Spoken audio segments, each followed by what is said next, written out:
Assalamualaikum warahmatullahi wabarakatuh. Innal hamdalillah nahmaduhu wa nasta'inuhu wa nastaghfiruh wa na'udzu billahi min shururi anfusina wa min sayyiati a'malina may yahdihillahu fala mudilla lahu wa may yudlilhu fala hadiya lahu. Asyhadu an la ilaha illallah wahdahu la syarika lahu wa asyhadu anna Muhammadan abduhu wa rasuluh. Alhamdulillahi rabbil arsyil karim alladzi khalaqal insana fi ahsani taqwim وفاطرهم بدين القيم هو الذي أدخل المؤمنين في جنات نعيم وأدخل الكافرين في نار الجحيم أشهد أن لا إله إلا الله وأن محمدا عبده ورسوله يا أيها الذين آمنوا اتقوا الله حق تقاته ولا تموتن إلا وأنتم مسلمون أما بعد. Sedang salat tarawih dan salat isya yang dimuliakan Allah Subhanahu wa taala. Segala puji syukur dan segala limpahan ta'budiyah kita kepada Allah Subhanahu wa taala sebagai rasa syukur kita atas segala karunia yang Allah limpahkan, maka tidak lain dengan rasa syukur kita, dengan cara ibadah kita, dengan cara berbanyak zikir kita kepada Allah, baik dari kalimat tasbihnya, tahlilnya, takbirnya, dan setiap amalan yang mengundang daripada keridhaan Allah Subhanahu wa taala. Maka kesempatan ini Ramadan di bulan yang penuh berkah, di mana kaum muslimin seluruhnya begitu besar pengharapan kepada Allah Subhanahu wa taala untuk mendapatkan karunia dengan segala amal solehnya, tentu ingin mendapatkan pahala yang berkali lipat. Agar Allah ridho, agar Allah menjadikan bekal setiap hamba dengan bekal yang terbaik, serta mendapatkan ampunannya sehingga kelak layak untuk mendapatkan jannah dan ridha Allah Subhanahu wa taala. Oleh karena itu, momen ini adalah momen terbaik bagi setiap muslim. Bahkan sampai-sampai Rasulullah sallallahu alaihi wasallam berikan kabar gembira kepada orang-orang yang diberikan umur oleh Allah Subhanahu wa taala lalu memanfaatkan bulan Ramadan untuk beribadah sehingga dia layak untuk mendapatkan jannahnya Allah Subhanahu wa taala. Sidang salat tarawih yang dimuliakan Allah Subhanahu wa taala, tentu tak lupa pula salawat kita harus kita sering perbanyak, karena bagian daripada rasa cinta kepada Rasulullah sallallahu alaihi wasallam yakni memperbanyak salawat kita, tidak hanya di waktu salat tetapi di waktu-waktu di luar salat, baik mungkin perjalanan kita, duduknya kita, ataupun sebelum tidurnya kita. Lantunkanlah salawat itu bagi rasa cinta kita terhadap baginda Nabi Muhammad sallallahu alaihi wasallam yang kelak menjadikan asbab Allah ridha dengan kita dan Allah akan memberikan syafaat, tentu dengan izinnya melalui baginda Nabi Muhammad sallallahu alaihi wasallam. Sedang salat tarawih yang dimuliakan Allah Subhanahu wa taala, kembali lagi saya mengingatkan untuk saya pribadi dan seluruh jamaah umumnya, momentum ini tidak lain kecuali Allah memberikan kesempatan kepada kita dalam setiap amal saleh. Semua adalah untuk kita semua, bukan untuk Allah. Allah tidak butuh dengan ibadah kita, tetapi kita yang butuh dengan Allah. Maka di sini kalaulah kita fahami bersama mengenai tentang surat Al-Fatihah, banyak ulama mengatakan sebagai umul Quran ataupun pembuka Quran. Akan tetapi ternyata kalimat yang sangat istimewa yang saya dengar dari Syekh Doktor, beliau mengatakan Al-Quran khususnya Al-Fatihah adalah maftahul jannah atau miftahul jannah, pembuka daripada surga itu sendiri. Kenapa? Karena Allah Subhanahu wa taala menyampaikan dari ayat awal, alhamdulillahirabbil alamin, sebagai rasa syukur seorang hamba, pemujaan seorang hamba kepada Allah atas Allah yang menguasai alam semesta. Ar-Rahman Ar-Rahim. Kemudian mereka Allah yang memiliki sifat Rahman dan Rahimnya.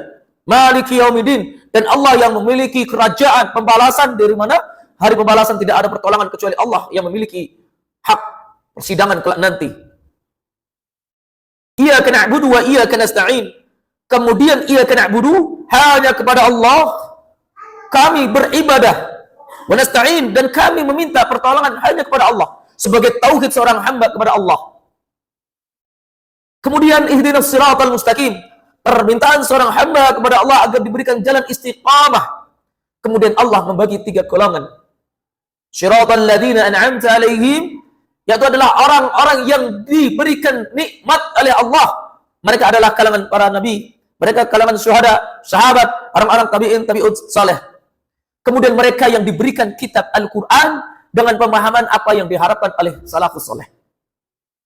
Ini yang pertama. Yang kedua, ghairil maghdubi alaihim, mereka yang disesatkan, yaitu mereka yang diberikan oleh Allah kitab, kemudian mereka memahami kitab itu bukan sesuai apa yang diinginkan oleh Allah, sehingga mereka ghairil maghdubi alaihim. Kemudian yang paling mengerikan lagi adalah waladhdallin, mereka adalah orang-orang yang sesat, mereka yang tidak diberikan kitab, mereka yang tidak diberikan petunjuk, mereka yang tidak diberikan hidayah, mereka lah orang-orang yang sesat.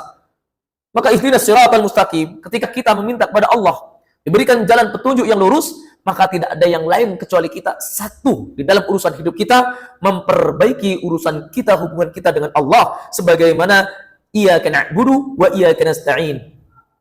Lalu dengan apa sehingga Allah akan ridho? Allah akan memperbaiki segala urusan kita, baik urusan dunia maupun urusan akhirat kita. Kalaulah Ramadan menjadikan asas ibadah per tahun atau tahunan bagi kaum muslimin, maka ada yang lebih utama daripada itu semua. Kalaulah kaum muslimin hari ini mereka berbondong-bondong dengan datangnya Ramadan untuk menjalankan salat tarawih, lalu apa dengan salat yang wajib yang sudah dikabarkan oleh Allah sendiri di dalam surah Thaha ayat 132. Allah memerintahkan, wa'mur ahlaka bisalatika wastabir 'alaiha la nas'aluka rizqan wa nahnu narzuquka. Al-Imam Sya'di ketika menafsirkan ayat ini, perintahkanlah kepada keluargamu, kepada umatmu, kepada saudaramu, kepada kerabatmu, kepada anak-anakmu, kepada cucumu, kepada seluruh kaum muslimin sebagai hamba-hamba Allah untuk menegakkan salat. Karena salat adalah tiangnya agama. Karena salat adalah sebagai sumber di mana seluruh amalan akan diterima atau tidaknya. Karena salat sebagai salah satu penentu kekafiran atau kemukminan seorang hamba. Maka salat adalah perintah pertama dan bahkan termasuk wasiat Nabi Muhammad SAW tatkala sedang sakaratul maut. Perintah salat diutamakan sebagai ta'ubudiyah, sebagai ibadah seorang hamba dengan Allah. Tidak hanya mengatakan kami beriman kepada Allah, tetapi tidak sedikit kaum muslimin yang terkadang masih abai. Baik abai terhadap pelaksanaannya, abai terhadap rukun-rukunnya, abai terhadap waktu menjalankan salatnya. Maka Imam Sya'di ketika membahas ayat ini, wastabir 'alaiha, dan bersabar di dalam menjalankan perintah salat, maka tentu seluruh aspek dalam kaidah-kaidah salat harus kita perhatikan.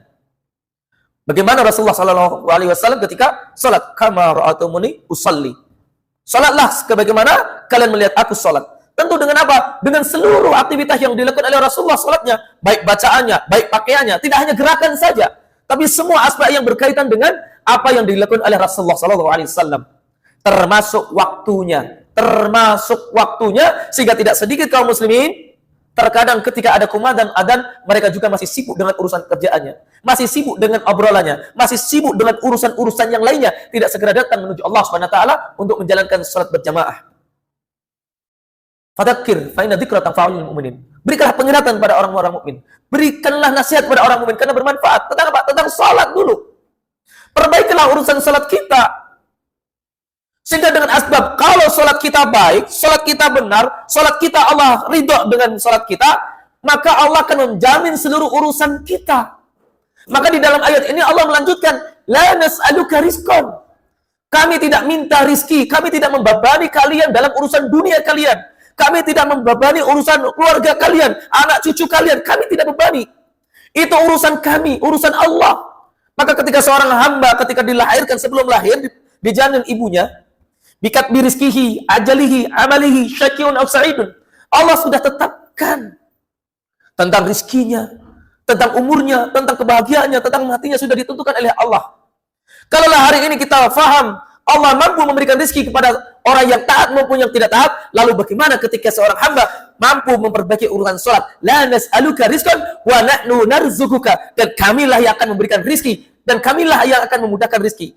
Maka Ibnu Katsir mengatakan di dalam tafsirnya, makna ayat ini adalah wa may yattaqillahu yaj'al lahu makhrajan. Barang siapa yang dia bertakwa kepada Allah, maka Allah akan permudah jalan rizkinya. Tentunya apa? Tentunya perbaiki salat kita.